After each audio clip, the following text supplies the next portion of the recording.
I was about 11 years old when I ran away. And that's when I began a lifestyle of just criminal living. Danny Marquez made a name for himself in the streets of New York City. But when he was caught during a robbery, red-handed, his whole life changed. When they picked me up from the ground and started taking me to the cop car, I just knew in my heart that my life was over. I found myself facing 45 years of my life in prison. The verdict was guilty. Case closed. The end. No chance for me to ever leave this prison of my sin. Danny Marquez is our guest on this episode of GPS, God, People, Stories. Danny found a new way to live while he was in prison, a way that is all about following Jesus. He's excited to share more about it, and you'll also hear how God is using his broken past to point others to Christ. We're glad you're checking out this story. I'm Jim Kirkland. And I'm Phil Fleischman. We spoke with Danny on Zoom before he began his workday. He works for an organization called Youth for Christ, which once employed our founder, Billy Graham. And we've got a message from Mr. Graham to share with you later on, talking about reaching people with the good news of Jesus Christ. There is a response and a hunger to the gospel of Christ when it's laid out straight and simple and plain and authoritative, and when people have an opportunity to receive Christ. If that's something you'd like to know more about, receiving Christ, or if you would just like someone to pray with you, give us a call. The number is 888-388-2683. Someone's there to answer your call 24 hours a day, 7 days a week. The number again is 888-388-2683. You can also go online to findpeacewithgod.net. GPS. God, People, Stories. The only thing that I knew about my dad was that he was a drug addict and that, he died of AIDS. Those were the only two things that I knew about my dad. Danny's birth mom abandoned him and his sister when they were very, very young.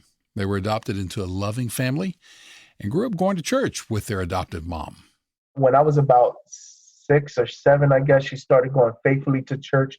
So I watched her journey. I would watch my mom pray. I would watch my mom go to church, and she would drag me to church, actually. And it was just not relevant to me. And Danny has some painful memories of church, like the time one of the pastors slapped him in the face for being too loud during the service. But even more painful than that was when Danny learned he'd been adopted. As he'd gotten older, Danny started following the wrong crowd and making a lot of bad decisions. It was around age 11, when he learned the truth about his parents, that Danny made a deliberate choice to keep going down that road. I had an encounter with my mom. We were in the project building in New York City. I asked her, "So are you my mom?" And she confessed and said no. And that was a turning point for me. And I remember embracing the streets because I felt a certain degree of rejection there. When my mom told me that, she wasn't my mom, I felt rejected. And, I knew that she loved me with every fiber of her being, but there was a hole in my heart that needed to be filled. And so I found myself trying to fill that hole by going into the streets and learning how to sell drugs and, running around with women and those kinds of things. It didn't matter to Danny that living this way was dangerous. In fact, he knew it would lead either to a prison cell or a grave, but he did it anyway. And I said, I'm not dealing with this no more. I'm going to do me. I'm going to do whatever I think is fitting for the moment, sell crack, whatever. I wanted to do whatever it was that was going to help me escape what I thought was pure rejection at the home. Within a few years of running away from home, Danny became a stick-up kid. That is someone who makes a living by robbing people at gunpoint. He also participated in larger-scale burglaries, and it was during one of those that the direction of his life forever changed. I guess I was about 18 years old when I had gone on a robbery spree. Officers caught us red-handed. And I'll never forget, we were in the process of taking the equipment from a studio into the house where we were going to store the items. And the officers approached me and they were like, "Freeze." And, I didn't freeze. I ran through a house, jumped the fence, ran into another house, and I went into my co-defendant's grandmother's house. The police followed Danny, and as they made a sweep of the house, they found him hiding behind a wall. And they pulled me down to the ground. They stomped me in the head. They took her grandmother, as a matter of fact, my co-defendant's wife's grandmother, and threw her on the bed. And they put her in handcuffs. And I'm like, leave her alone. She ain't got nothing to do with this. And I tell you what, I learned then that the bad decisions that we make, they don't only affect us. They affect the people around us as well, innocent people that have nothing to do with it. And so when they picked me up from the ground and started taking me to the cop car, I just knew in my heart that my life was over. Danny was facing multiple charges and 45 years in prison. As he said, life as he knew it was over. But then a few months later, while he was in jail, something very unexpected happened to Danny. One day I was sitting in my cell. I'm reflecting on my behavior, and there was a memory of a guy that I robbed that came to mind. I put the gun to his face. I demanded his money, and unfortunately, he resisted. So I pistol whipped him, and blood is gushing everywhere. And the dude, he steps back and he looks me square in the eye, and he says, "May God bless you." He said it in Spanish, "Que Señor te bendiga." And I never forgot his words. And while I was in that cell, his words were rotating in my mind relentlessly. May God bless you. May God bless you. May God bless you. And it was at that moment that I became broken. I'm thinking about all this time that I'm facing. I'm thinking about the heartache that I caused my mom, the damage that I did to my community by selling drugs and robbing people and all those kinds of things. It was at that moment, actually, that I said, "I'm sorry, God. I'm sorry, God." And I got off on my knees, and it was the first time in my life that I felt free. I learned then that freedom has nothing to do with where you find yourself physically or geographically. It's a condition of the heart. And the Word of God tells us, right, that he who the Son sets free is free indeed. And that day I was made free. Yes, even though he was locked up, Danny felt freer than he ever had before. Why? Because he was experiencing the true, life-changing forgiveness that only comes from Jesus Christ. Christianity is built on the idea of forgiveness. That's what Jesus did on the cross. There he hung between heaven and earth as a sacrifice for all humanity. And even Jesus himself says, "Forgive them, for they know not what they do." And the point was to reconcile us to the Father. God is all about reconciliation. He will enable you to forgive if you have a relationship with him, no matter what's going on in your world, no matter what's happening. If you have a deep relationship with the Father, you cannot help but to forgive. Danny knew he needed to change his behavior to reflect the change that was happening in his heart. He began working toward earning his GED. He was reading the Bible constantly, and he joined a Bible study with fellow inmates. The Lord just started pouring into my mind and expanding my mind just by reading the Bible and fellowshipping with the saints. And I'm going to tell you, I didn't score a high amount of, I didn't score a high amount of the GED, but I did it. And that was the first successful accomplishment that I had ever done in my life, something that was positive. As for the original 45-year sentence he was facing, Danny decided to take a plea offer and had his time reduced to 12 years. He ended up serving 10 years and 8 months. During that time, he grew in his faith and he became a pastor in the prison. I remember just before I came home, I said, "God, I am okay with spending the rest of my life in prison because I'm free. But if you want me to come home, I need a clear vision and a clear mission for where you would have me. What would you have me to do?" So I remember while in prayer, he spoke right to my spirit. He said, "I want you to go back into the same communities, the same kind of communities that you once helped destroy, and I want you to start to rebuild them."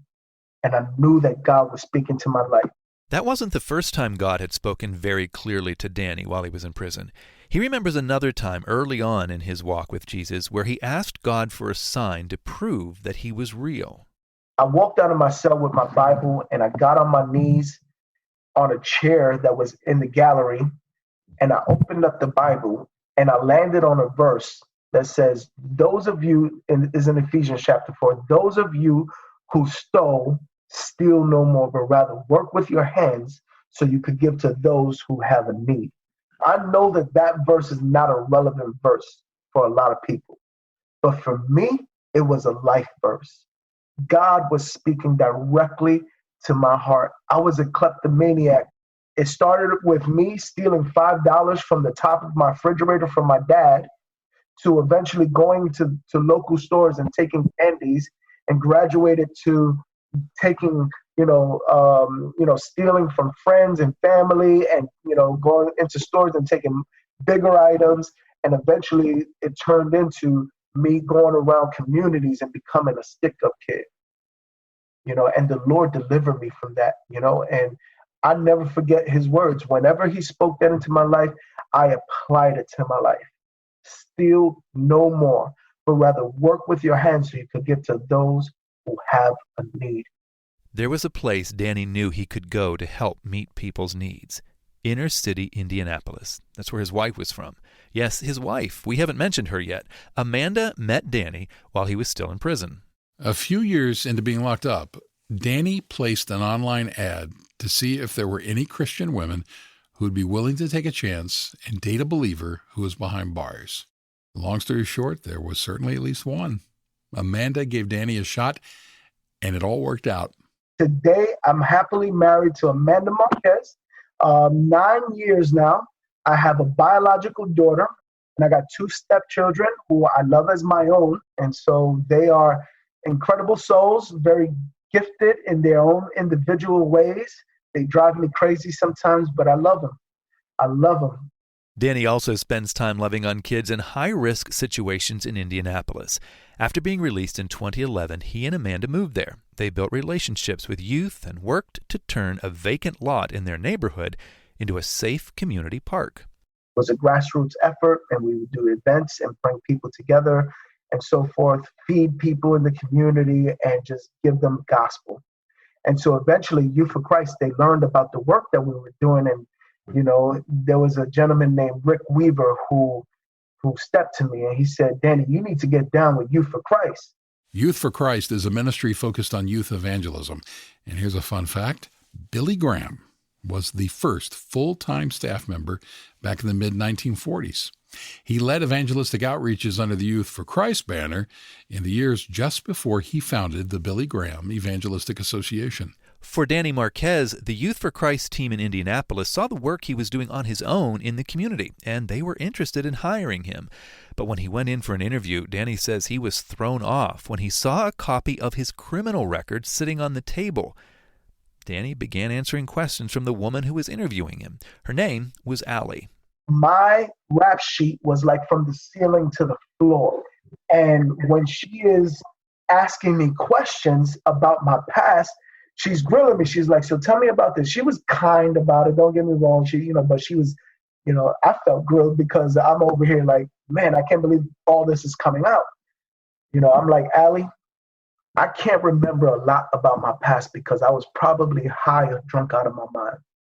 But I could tell you about my today, and I could tell you about where God has taken me. And I began to share my story with her. And she said, Danny, we want to hire you because your story reflects the kind of change we want to see in the life of young people all across the city and across the nation. And I was blown away. I walked away from there like, I got a job. Praise the Lord. And so, Youth for Christ has been one of the best things that has ever happened to me. It has helped grow me as a leader. It has given me an opportunity to reach out to the same kind of young people that I used to be, to communicate that transformation is possible. And it is possible through authentic Christ-sharing relationships. A big part of what Danny does is simply just being there for the kids in the community, being a friend and a mentor, someone that the kids can trust and talk to. He's also willing and ready to share about the hope any person can have through a relationship with Jesus Christ. Lately, Danny and his team have had to change the way their ministry operates because of COVID-19. They started delivering food to families that needed it during the pandemic. Danny would often sit 6 feet away and talk to young men and women about what they were going through. I'm like, all right, talk to me. What's going on in your world? How are you processing all this? And we'll have, and it turned into what we call an appointment. And we're trying to, engage them on a deep level and just let them know, listen, we're here for you. Keep your head up, stay focused, stay inside, social distance. This thing is real. It was an education process for a lot of students because a lot of them were still walking around playing b-ball. They were just continuing to do things as normal because they're not watching the news. So it required that we tell them, yo, listen, this thing is real. Danny is all about keeping it real, whether it's with the teenagers he ministers to on a regular basis or their siblings or even their parents who he's gotten to know over the last few months. Oftentimes, it's hard to get a hold of the mothers and the fathers. It is difficult to have a relationship with them because in some cases, they're not even thinking about their kids. Their kids are running the streets, and it is what it is, And so this COVID-19 changed that because now the parents are forced to stay home. And so now we get to engage them in conversation and get to know who they are, and I'm like down with that. I'm like, yes, they need Jesus, and I'm going to do what it takes to communicate the gospel of love to them.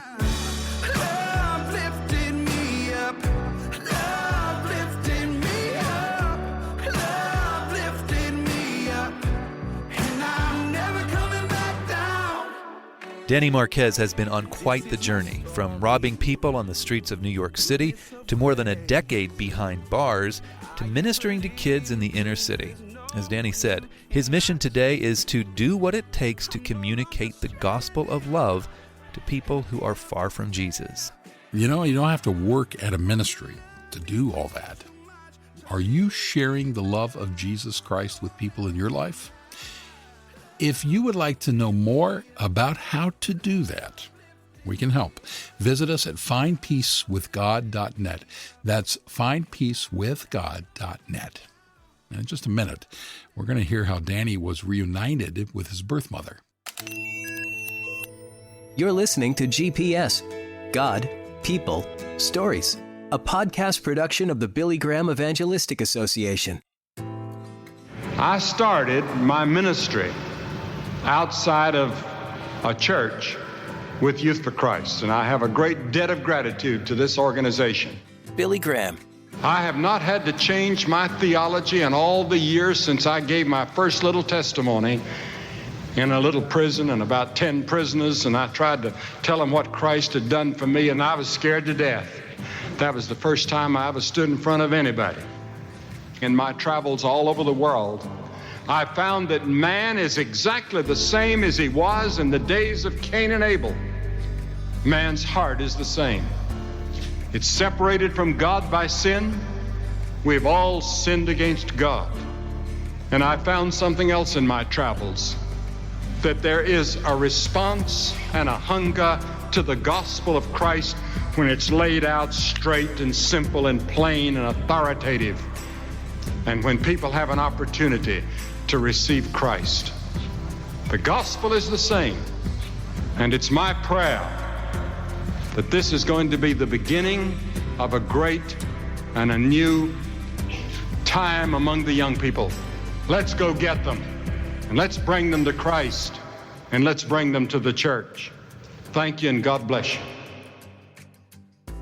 God bless you. Those words that Billy Graham just spoke there are the same words that helped change the life of Danny Marquez. Danny's been our guest on this episode of GPS. Before we wrap things up, we wanted to share one more story with you. It's about when Danny met his birth mother for the first time as an adult. He was 30 years old and in prison. My wife, actually, she found her online, and I'll never forget the time that my mother finally comes to visit me at Woodburn Correctional Facility, and she's sitting right across from me, and she says, she's weeping, and she's just saying, "I'm sorry, Danny, I'm sorry, I'm so sorry." And I'm like, "Mom, I forgive you." And she says, but how can you forgive me? And she's crying, just weeping. And I'm like, Mom, if you knew what I have been forgiven of, you will understand why I'm able to forgive you. I'm prepared to be a son to you, and I'm prepared to honor you as my mom. Today, Danny continues to build his relationship with his birth mom. He said they talk often on the phone. What an amazing picture of reconciliation, and one that points to Jesus Christ. We want to thank Danny Marquez for sharing it with us. I'm Phil Fleischman. And I'm Jim Kirkland, and we would like to thank you for listening. And please share this episode on Facebook if you think someone within your sphere of influence might be blessed by it. GPS, God, People, Stories is an outreach of the Billy Graham Evangelistic Association. Always good news. And now I'm walking,